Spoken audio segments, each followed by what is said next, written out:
어, 안녕하세요. 저는 이번에 5월 MT를 다녀온 심리학과 1호학번 정하은입니다. 우선 먼저 정말 부족한 저를 이 자리에 세우신 하나님께 감사를 드립니다. 제가 설마 이렇게 빨리 이 자리에 서리라고는 저도 전혀 예상을 못했는데 어쩌다 보니 이렇게 서 있게 되네요. ORMT 간증만큼은 신앙생활 시작한 지 얼마 안 된 친구들이나 수련회 처음 가본 친구들이 했으면 좋겠다고 생각을 했었는데 사실 그런 마음의 부담이 많이 들겠죠. 그래서 저는 설마 아무도 안 한다 할까 하고 다른 1학년 친구들이 다 안 한다 하면 제가 하겠다고 말씀드렸는데 설마가 다한 것도 어렵고 저는 사실 모태신앙으로 태어나서 거의 교회에서 자랐기 때문에 다양한 수련회를 많이 가봐서 5월 MT를 가기 전에 기대도 됐지만 걱정도 됐었습니다. 내가 지금까지 가봤던 수많은 수련회와 크게 다르지 않으면 어쩌지? 라는 생각 때문이었습니다. 선배님들 얘기를 들어보거나 목사님들이 말씀하실 때도 5월 MT에서 예수님을 만났다거나 5월 MT가 인생의 터닝포인트, 신앙의 전환점이 됐다는 말씀을 많이 들어서 모태신앙에 수련회도 익숙한 내가 그런 은혜를 받을 수 있을까? 삶이 변화될 만한 경험을 하고 올 수 있을까? 하는 생각이 없었습니다. 그렇게 5월 MT가 하루하루 다가오고 기도로 준비하던 중 시립대학교를 다니는 제 친구와 우연히 카톡을 하다가 수련회 얘기가 나왔는데 그 친구네 동아리는 수련회를 방학이 5박 6일로 가는데 자기는 계절학기를 신청해서 못 간다고 아쉬워했습니다. 그래서 저는 농담 반 진담 반으로 우리 동아리 수련회 같이 가자 얘기를 했는데 친구가 자기는 타학교 학생인데도 같이 가도 되냐고 물어봐서 당연히 된다고 했더니 고민해보다가 같이 좋다고 같이 가자고 해서 같이 가게 되었습니다. 그 친구가 수련회도 중학교 이후로 엄청 오랜만이고 미션 스쿨을 벗어나 대학 생활을 하면서 세상에 많이 부딪히다 보니 지쳐서 은혜를 사모하는 마음이 더 커져서 거의 매일 저한테 기대되고 설렌다는 카톡이 왔었습니다. 또 그 친구가 저보다 수련회비도 훨씬 빨리 입금해서 그런 친구의 모습을 보면서 또 반성도 하고 도전도 받으면서 나도 은혜 많이 받고 와야겠다라는 기대를 품게 됐습니다. 또 원래 제가 데려가려고 했던 친구가 한 명 더 있는데 그 친구는 기독교를 믿지는 않는데 과제와 대회 준비 때문에 못 간다고 제가 계속 설득을 해도 잘 안 돼서 좀 낙심되기도 했었습니다. 그때 느꼈던 게 역시 주님의 은혜 없이 있는 게 뜻대로 되는 게 없구나, 때를 기다리자라는 생각이 들었습니다.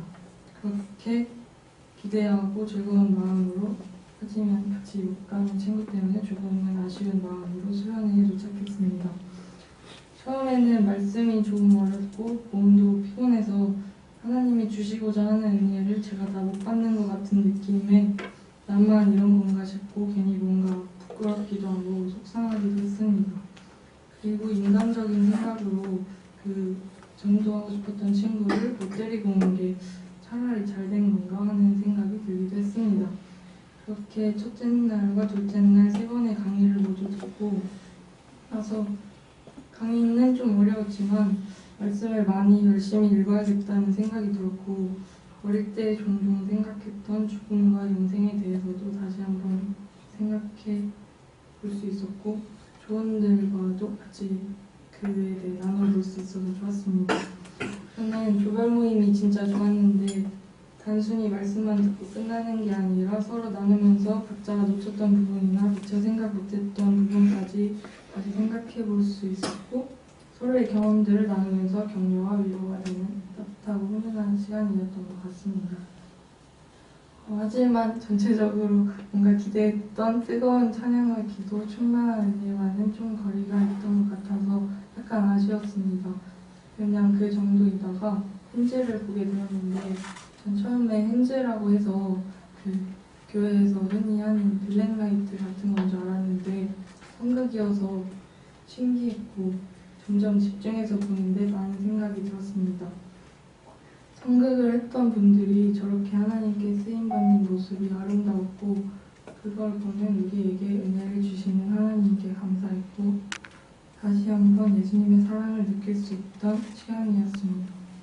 그래서 그때 먼저 갔던 친구들이나 같이 보던 친구들이 같이 갔으면 정말 좋았을 것 같아서 더 아쉬웠기도 했습니다. 1주 후에 바로 이어진 기도 시간도 정말 좋았습니다. 기대하고 왔지만 약간 아쉽고 채워지지 않았던 것 같았던 그 부분을 채워주신 것 같아서 다시 한번 감사했습니다. 그리고 마지막으로 다 같이 뛰면서 기쁘고 즐겁게 찬양했던 셀러브레이션도 되게 좋았습니다. 너라 서울 안성 선배 후배할 것 없이 다 같이 축복해주던 그 순간들은 앞으로도 쉽게 잊지 못할 것 같습니다.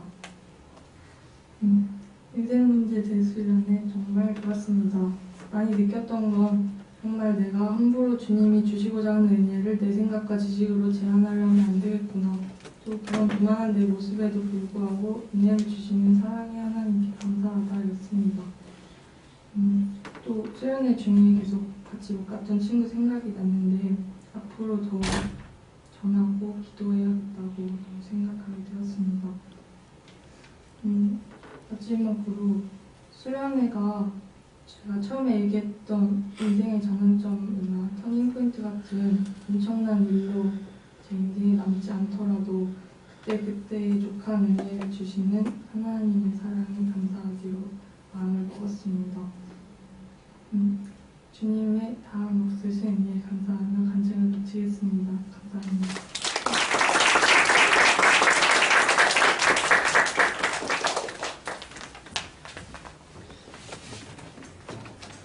이렇게 다녀온 다른 분들도 함께 은혜를 받고 또 간직하고 있으리라 생각합니다.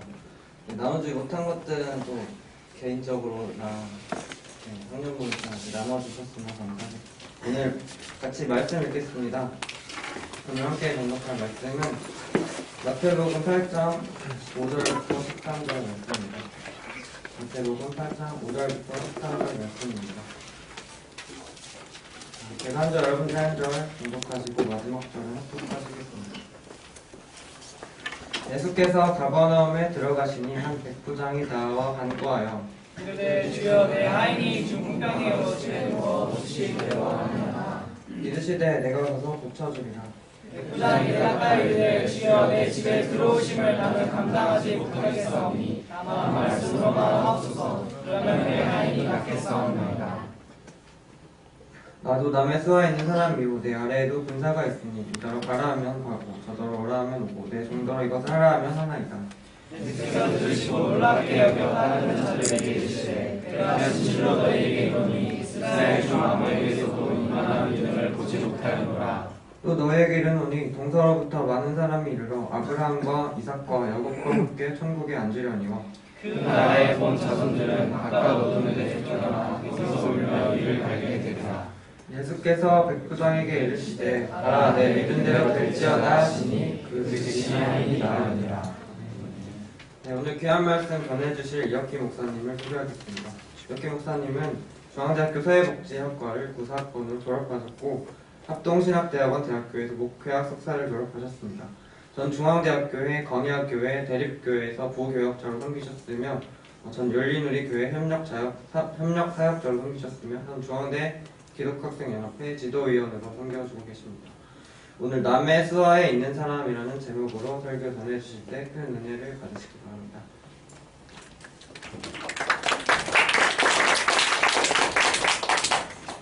네, 박수로 이렇게 환영해 주셔서 감사를 드립니다. 네. 혹시 여러분은 고등학교 때 교련이라는 수업을 들어보신 일이 있으신가요? 아마도 없으실 텐데요. 저는 이제 교련이라는 수업을 들은 경험이 있는 세대입니다. 교련은 사관생도나 학관 후보생, 군사교육 이수자가 아닌 고등학교 이상의 교육기관에 재학 중인 일반 학생들에게 실시된 군사 관련 교육훈련 과목입니다. 대학 교련은 1988년에 폐지가 되었고요. 고등학교 교련은 1997년에 선택 과목으로 전환이 되어서 사실상 폐지가 되었습니다. 그러므로 여러분은 교련이라는 과목을 아마 모르시겠지요. 저는 이제 고등학교를 1991년부터 93년까지 다녔기 때문에 필수 과목으로 교련을 배웠습니다. 고등학교 때부터 제시훈련을 했습니다. 혹시 여러분 그 진짜 사나이라는 예능을 보셨다면 이제 좀 아시겠지만 앞으로 가! 뒤로 돌아가! 그럼 고등학교 때부터 했어요. 그리고 나무 총을 들고 총 쏘는 폼을 잡고 그리고 학교 뒷동산에서 포복 훈련을 했습니다. 고등학교 때부터. 그리고 이제 잠바를 다 벗으라고 합니다. 그래갖고 이 잠바를 이용해서 부상병을 이렇게 이동할 수 있는 간이 침상을 만들라고 해서 잠바가 다 찢어지고 거기에 우리 형제 친구들이 올라가고 이랬던 기억이 있습니다. 그리고 또 그 교련 선생님이 선을 가져와서 이것으로 이제 임시 침상을 만들어야 되니까 용마산에 올라가서 나무 목재를 구해오고 맨손으로 나무 목재 구해오고 그랬던 기억이 있지요. 또 학교에는 교련 선생님이 계셔서요. 이 선생님은 체육 선생님보다 더 강한 카리스마로 학생들을 통제했습니다. 교련 선생님에게 지속적으로 지적, 관찰을 당한다는 것은 매우 이제 괴로운 일이었죠. 고2 때 제 짝꿍이 제 짱이었어요. 안 좋은 친구요. 네.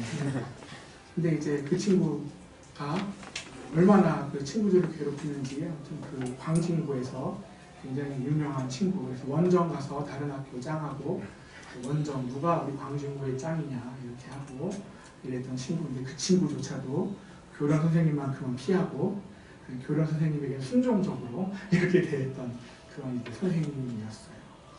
이제 그렇게 군인 출신 대통령님들이 나라를 다스리던 시대에 초등학교, 중학교, 고등학교를 보낸 저에게도 무언가 사회가 변하고 있다는 느낌을 이제 받기 시작한 게 여기 상도동에 계시는 김영삼 대통령님이 이제 대통령으로 취임하실 때였어요. 김영삼 그 대통령님께서 취임하시면서 표방한 정부가 문민정부입니다. 혹시 들어보셨어요, 여러분? 네, 문민정부라고 하는데 그 의미는 간단해요. 군인이 아닌 보통 사람. 네, 그게 이제 굉장히 의미가 있었어요. 대통령이 군인 출신이 아니야? 군인이 아니야? 그것만으로도 되게 이렇게 사회가 굉장히 변했다. 이런 느낌을 주던 그런 시대인데요. 대통령이 아닌, 군인 출신이 아닌 분이 대통령이 되다 보니까 이제 이전보다는 사회가 변하는데 권위보다는 소통 같은 거 그리고 불필요해 보이는 권위나 제도에 대해서 그것이 여전히 필요한지 의문을 던지고 또 도전들이 일어나고 그래서 이제 그 군인 출신 대통령들이 계실 때는요 언론 통제라는 게 늘 일상적으로 있는 일입니다. 근데 이제 그 김영삼 대통령님 넘어오시면서 그런 이제 언론 통제라는 것도 조금씩 자유로워지고 자유로운 의견 개진, 뭐 민주주의의 확대, 뭐 이렇게 된 거죠. 그래서 염색을 이제 하는 것이 조금씩 허용되는 여자들이 염색하는 게 허용이 되는 조금씩 근데 다 하지는 않고요. 뭐 브릿지라고 하면 조금 넣는 거 그런 것도 하면은 저 자매가 좀 이상하다. 진짜예요. 좀 염색을 많이 하면 타락한 거 아닌가. 정말 주님을 믿는가 이랬어요. 그리고 이제 그때 이제 남자들도 파마를 조금씩 하기 시작했고요. 근데 이제 어느 형제가 파마하고 오면은 회장단이 모여서 저 형제를 위해서 우리가 중보기도를 너무 못했다고 지금이라도 기도하자고 이렇게 했던 그래서 조금씩 이렇게 사회상의 변화가 일어나기 시작했죠. 그래서 이제 김영삼 대통령님과 더불어 출발한 문민정부를 시작으로 김대중 대통령님 또 노무현 대통령님의 시대를 지나오면서 우리 사회에는 민주주의가 상당히 확대가 되었지요. 그래서 뭐 노무현 대통령님에 대해서 평가하는 것은 각자의 그런 어떤 정치적인 입장이나 세대 차이에 의해서 다 입장은 다르겠지만 많은 사람들이 이제 보편적으로 인정하는 것은 그분이 대통령으로 계실 때 우리 사이에 민주주의가 가장 확대가 되었다는 것이지요. 그래서 노무현 대통령님은 자신에게 일반 시민들이나 국민들이 비판을 하면은 그것에 대해서 통제를 하기보다는 국민들과 시민들은 대통령을 비판할 권한이 있다. 이러면서 그런 것도 좀 여유롭게 받아 넘기는 그런 이제 모습을 보여주셨는데요. 대통령님이 그렇게 얘기한다고 진짜 하면 안 되죠. 대통령님이 그렇게 얘기해도 우리는 좀 더 예의를 갖추어야 되는데 대통령님이 그렇게 얘기한다고 그래 물만난 부위처럼 막 대통령님 비판하고 그랬던 기억이 납니다. 그런 흐름 속에서 권위에 대한 강조나 명령에 대한 순종 대신에 어떤 상호 평등과 서로에 대한 존중 안에서 자유로운 토론과 토의가 확대되는 그런 사회상으로 변화되어 온 것이 사실이죠. 또 저나 여러분이나 그런 사회적 변화 안에서 예전보다는 많은 혜택을 누리고 있는 것이 사실입니다.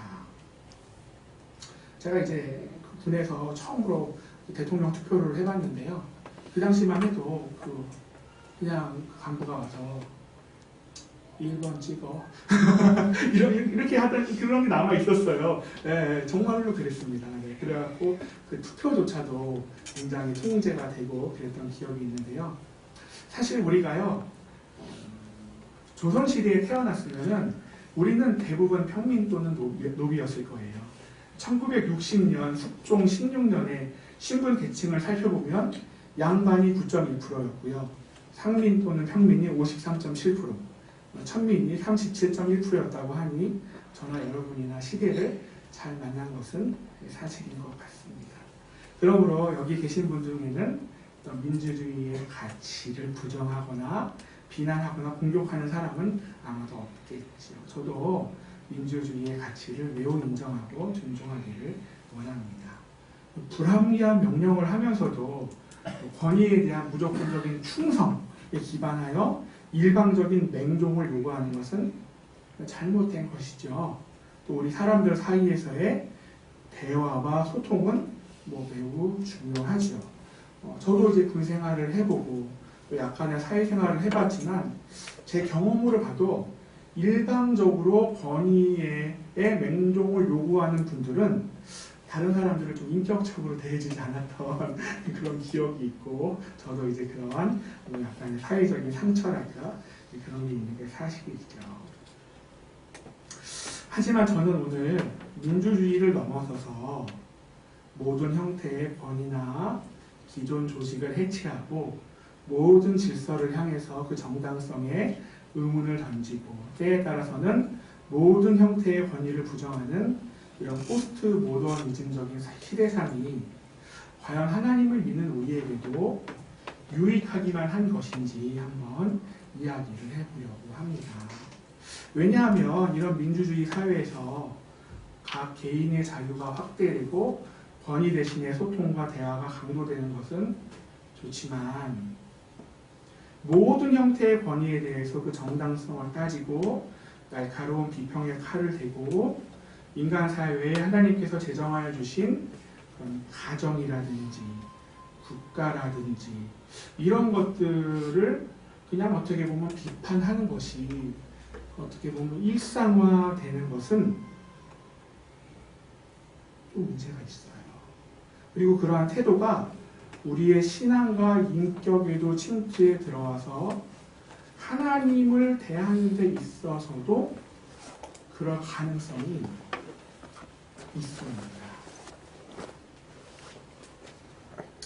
그러므로 우리 기독인은 사회 문제를 비롯한 여러 문제와 관련해서 문제의식을 가지는 것은 각자의 양심의 자유이고 우리 사회가 건전하게 발전하는데 도움이 되기도 하고 또 신앙 안에서 지혜롭게 잘 조절해야 할 문제이지만 과도한 비판 정신과 모든 권위와 권세에 대하여 해체적이며 도전적인 태도를 가지는 것은 좋지 않은 것 같아요. 이렇게 하니까 설교가 끝난 것 같잖아요. 오늘 이제 결론을 먼저 얘기한 거고요. 이제 오늘 성경으로 들어가서 성경과 함께 더불어 조금 더 얘기를 하기를 원하는데요. 오늘 우리가 읽어보신 말씀을 보면 어떤 그런 완벽한 민주주의, 완벽한 소통과 어떤 대화를 경험한 사람이 예수님으로부터 인정을 받는 게 아니라 엄격한 군생활을 하고 있는 사람이 군대에서 배운 질서와 권위에 대한 인정에 대한 태도가 그의 신앙과 결합되었을 때 예수님으로부터 큰 칭찬을 받는 것을 볼 수 있습니다. 물론 이제 1960년대, 70년대는 그 군인이라는 직업이 굉장히 이제 인정을 받던 시대고, 지금 우리 시대는 군인 그러면 그렇게까지 인정을 받지 못하고 있는데요. 근데 성경은 이 백부장이라는 군인이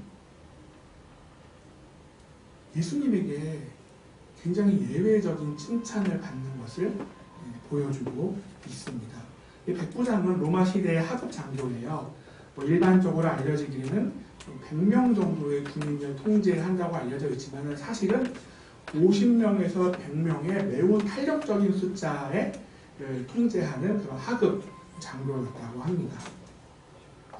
예수님께서 가버나움이라는 지역에 들어가서 이렇게 사역을 하시자 백부장이 예수님께 나와서 간구합니다. 근데 이게 간구한다는 게요, 가볍게 부탁을 한다는 뜻이 아니고 간절히 원하는 마음으로 애원한다는 말이에요. 혹시 여러분은 누군가에게 애원이라는 것을 해보신 적이 있으신가요?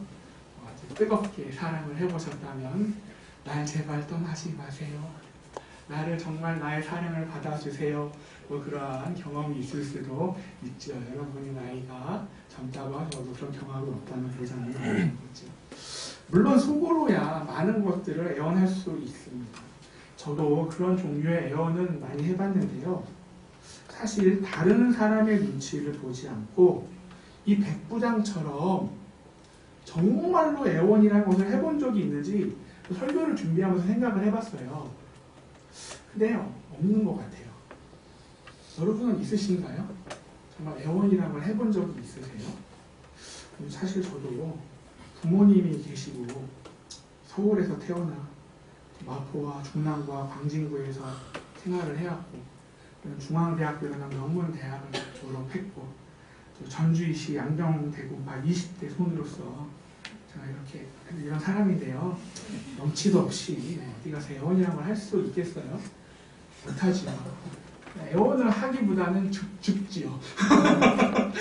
애원을 하지 않고 죽습니다.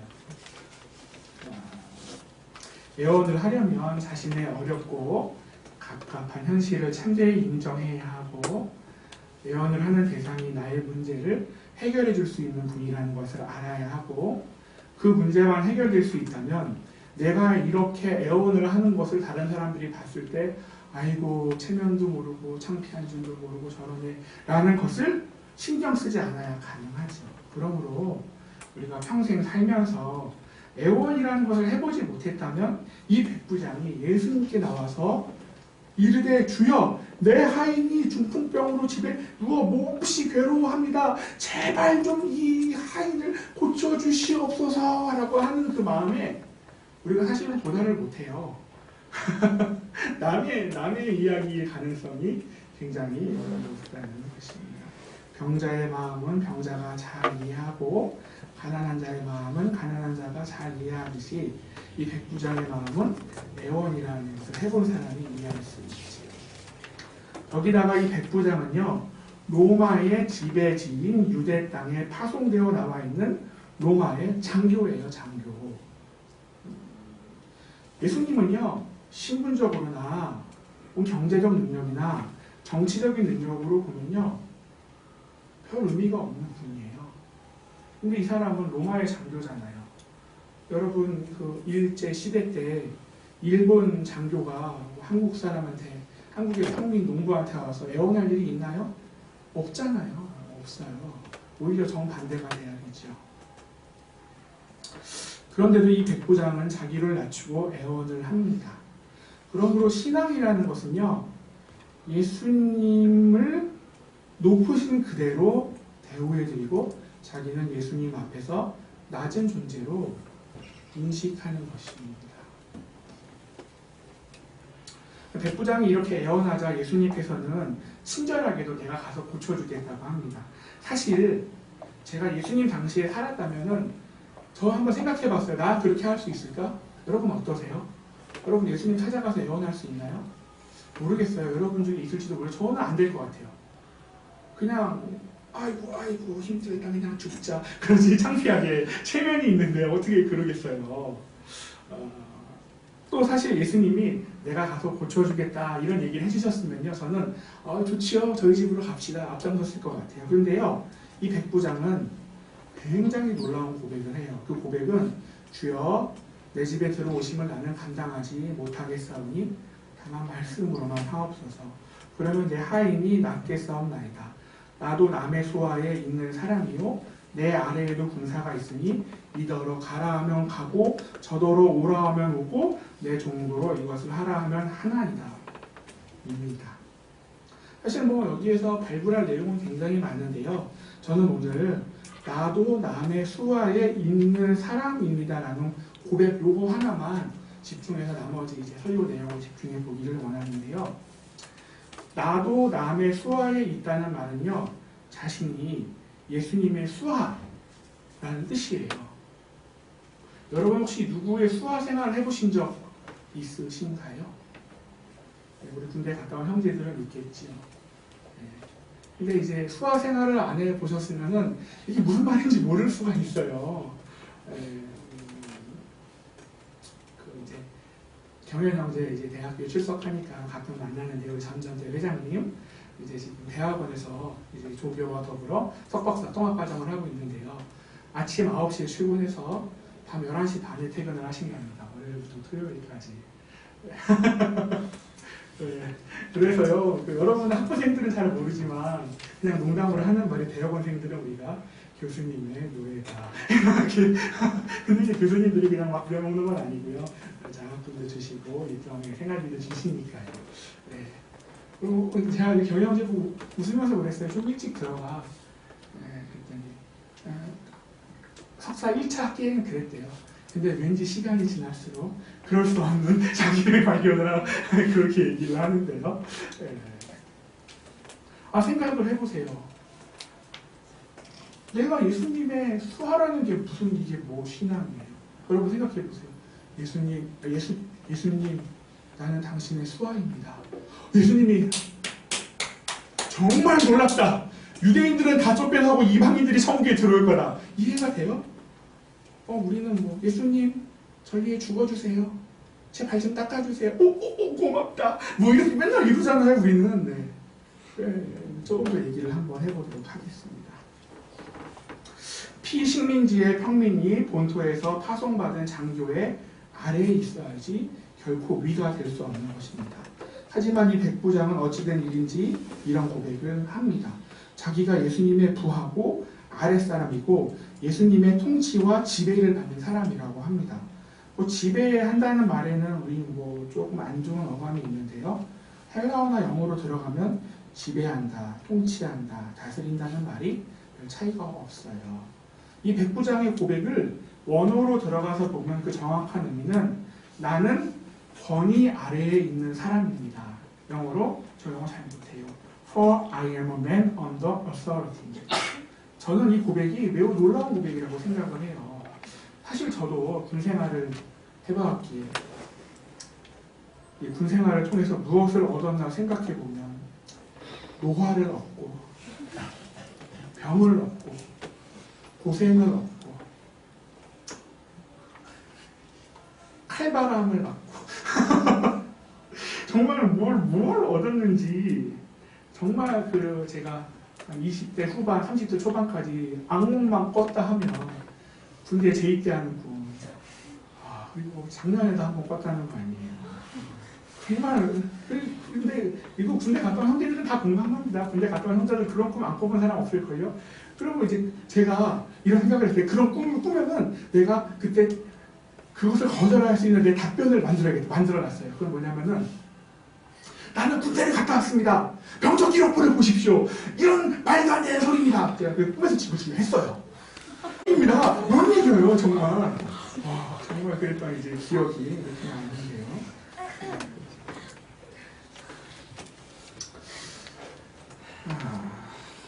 하지만 지금 우리가 본 대로 이 군 생활을 하고 있는 백부장은요, 자기가 군에서 겪은 질서와 권위의 순종을 통해서 자기가 예수님의 수하에 있는 사람이요, 예수님의 권위와 통치와 다스림 아래에 있는 사람이라고 고백을 합니다.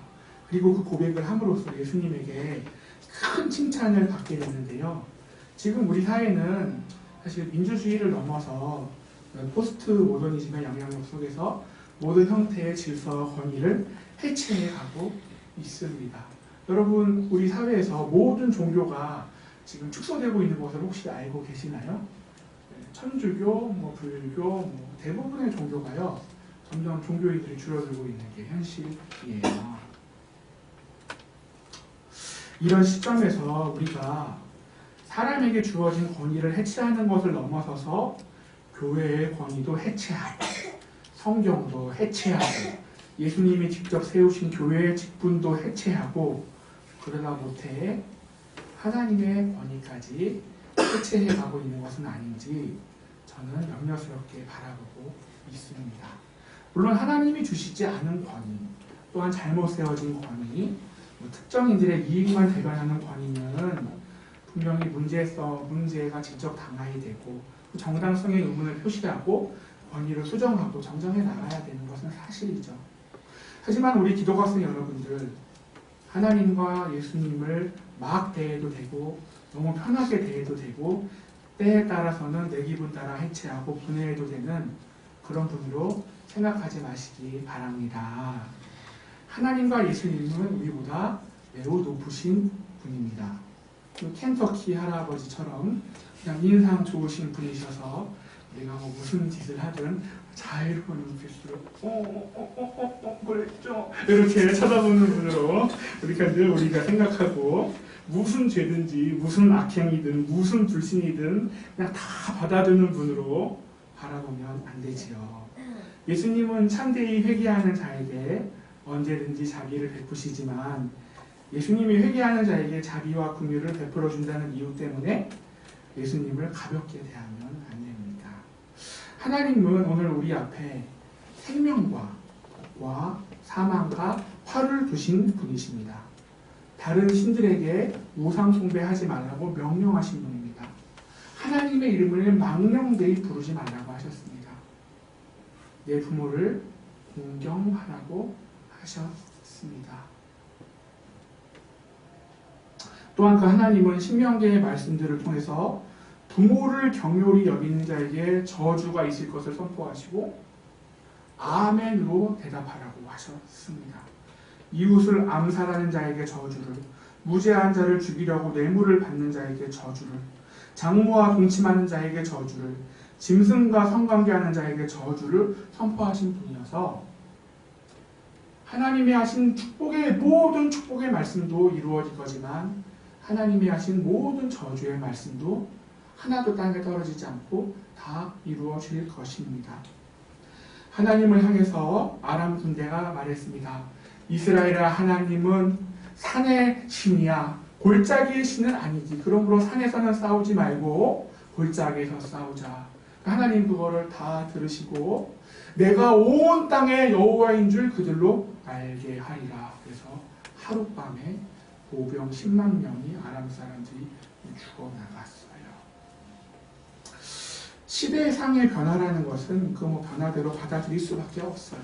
제가 저항한다고 제가 어떻게 이 시대와 혼자 싸워서 이기겠습니까? 근데 이제 제가 1, 2학년 때만 해도 선배들이 이럽니다. 여기 오렌지 포스터 좀 붙이고 오지. 네, 붙이고 올게요.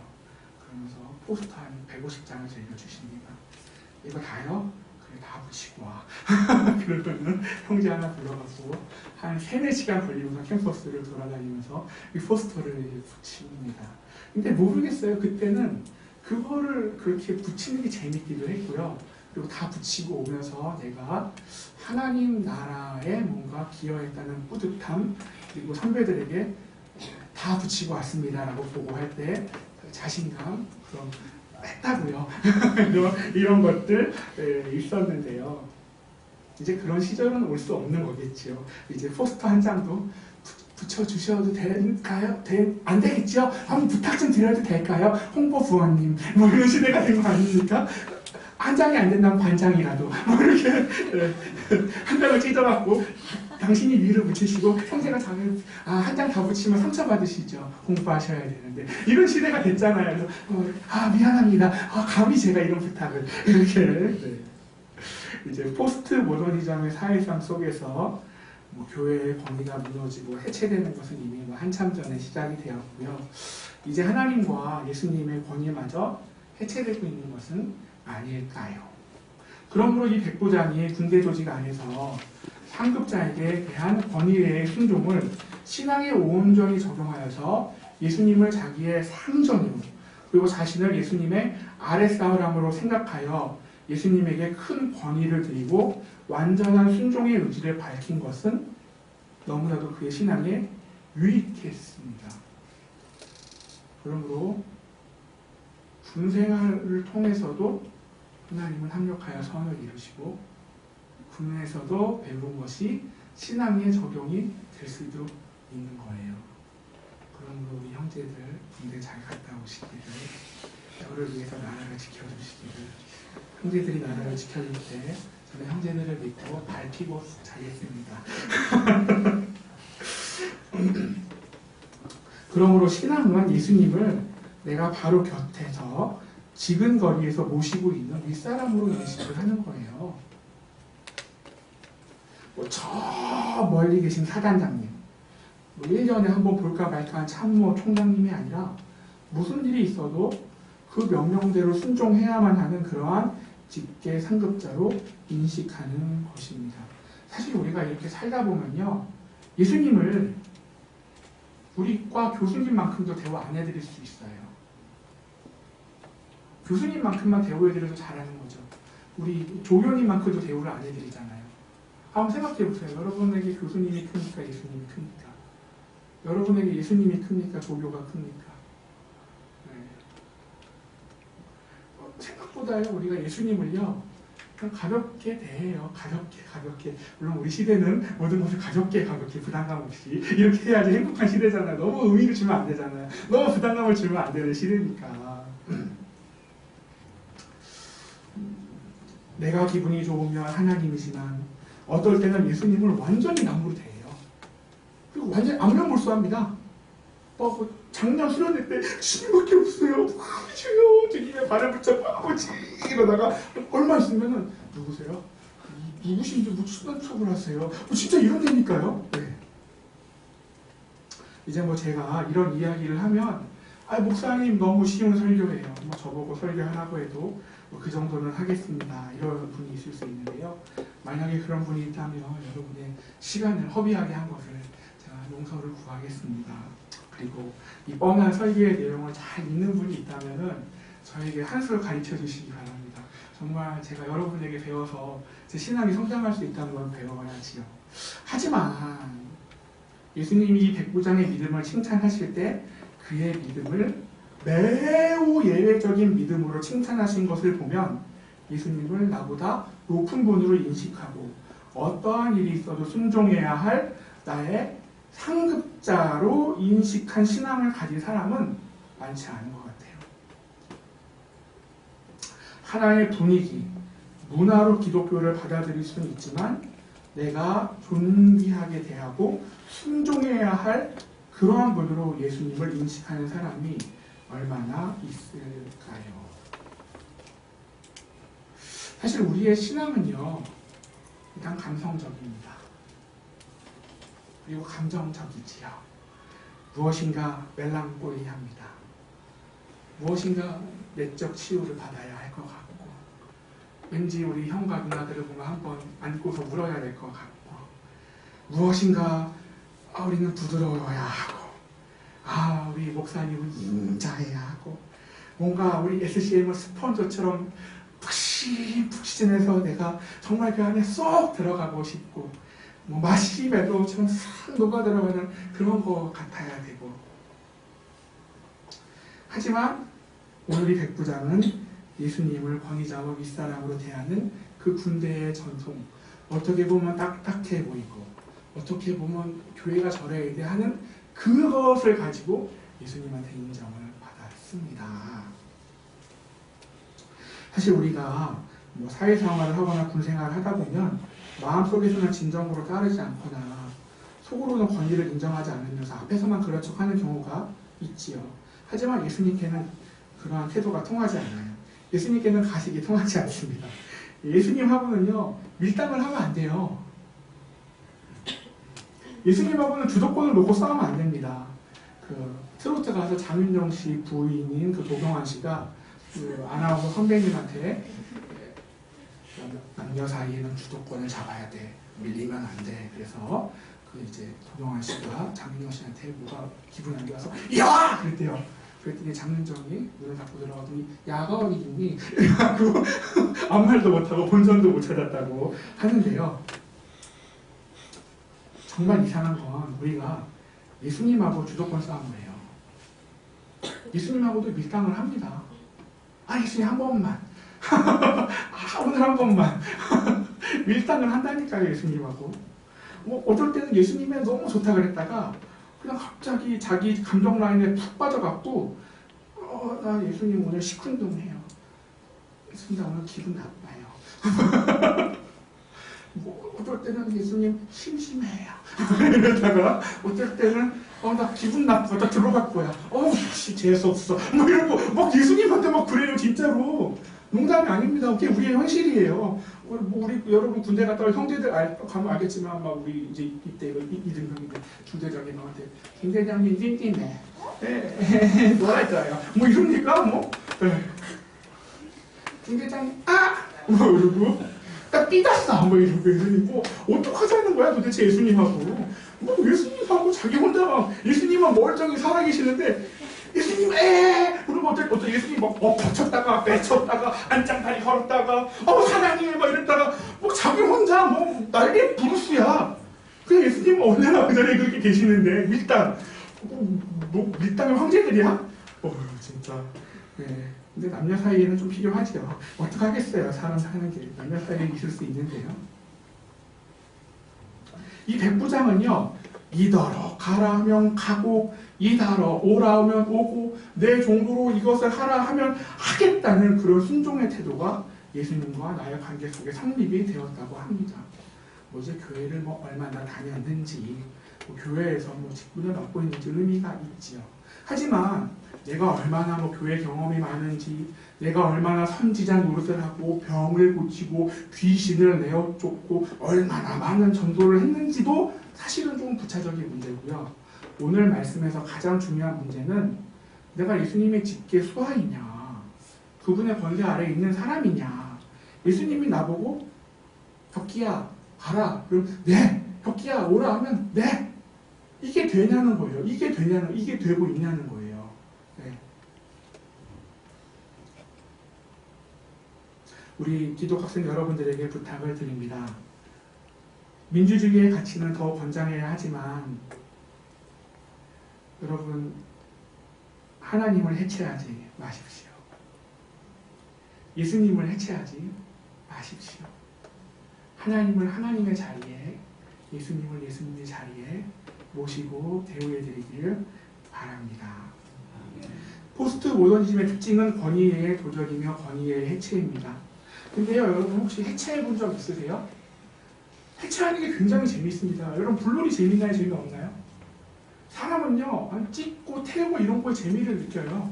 그래갖고요 하다못해 어떤 뭐 권위자가 있다 그러면 그 권위자의 어떤 허물이 있다 그러면 그거를 하나하나 조목조목 하면서 얼마나 희열을 느끼는지 몰라요. 거기에 만족이 있어요 여러분. 비판을 왜 하는지 알아요?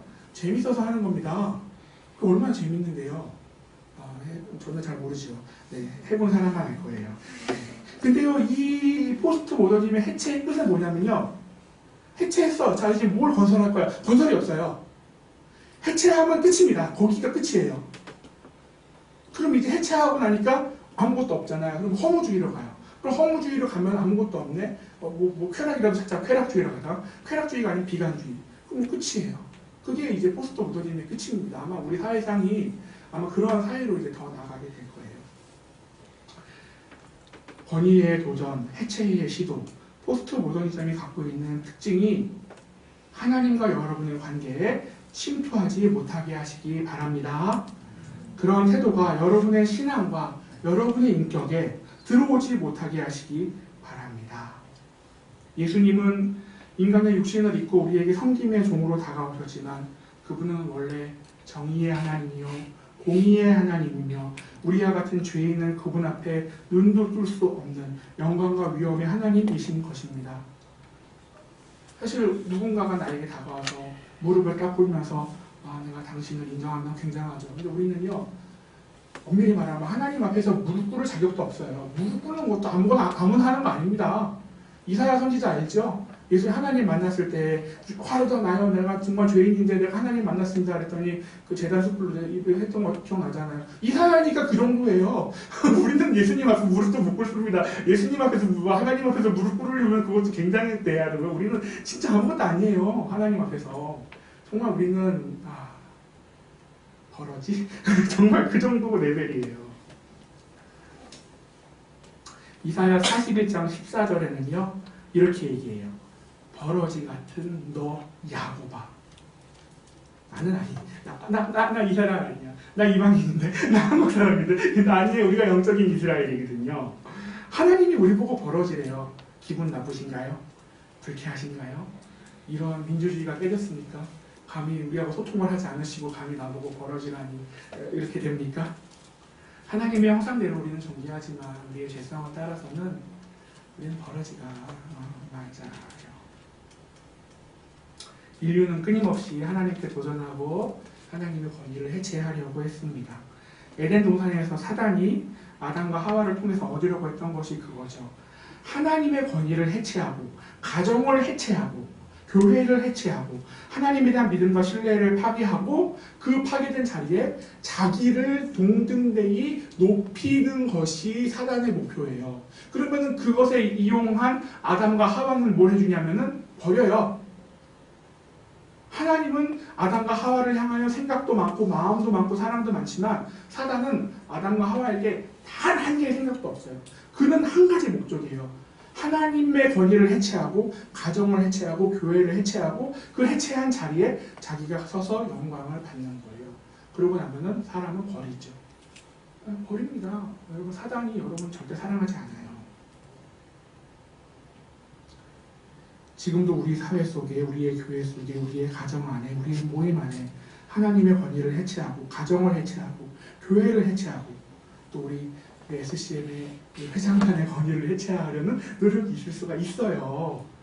네. 제가 이제 3학년 2학기 때인데요. 저희 회장단에 의논을 해갖고 학년별로 돌아가면서 차례를 하자 그랬어요. 그런데요. 4학년이 철야 시킨 날 11명이 왔어요. 그래갖고 제가 그랬어요. 형님들 이제 졸업도 얼마 안 남았고 근데 왜 이렇게 많이 오셨냐고 고맙다 그랬더니 야 우리가 안 모이면 회장단이 뭐가 되냐 억지로 왔다 이러시면서 회장단을 세워주시던 그런 기억이 나요. 근데 그거 하나님 기뻐하셨던 것 같아요.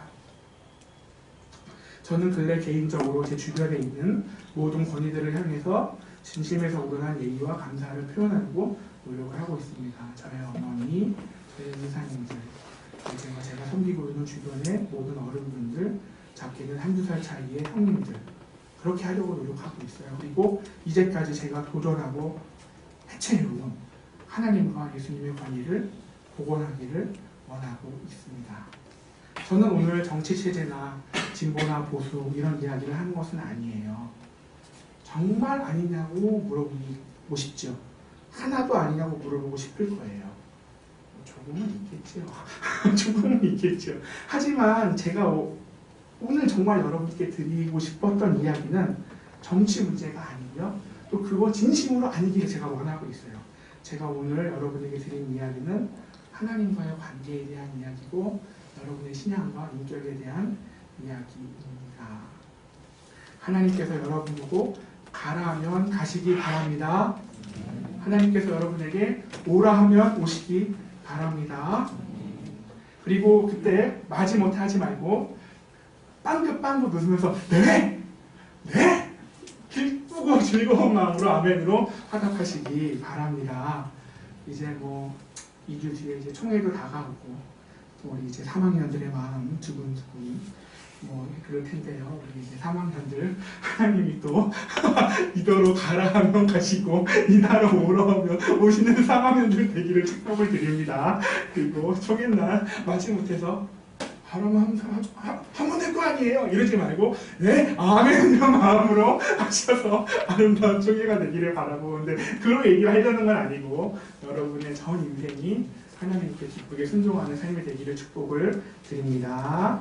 네, 기도하겠습니다. 하나님 아버지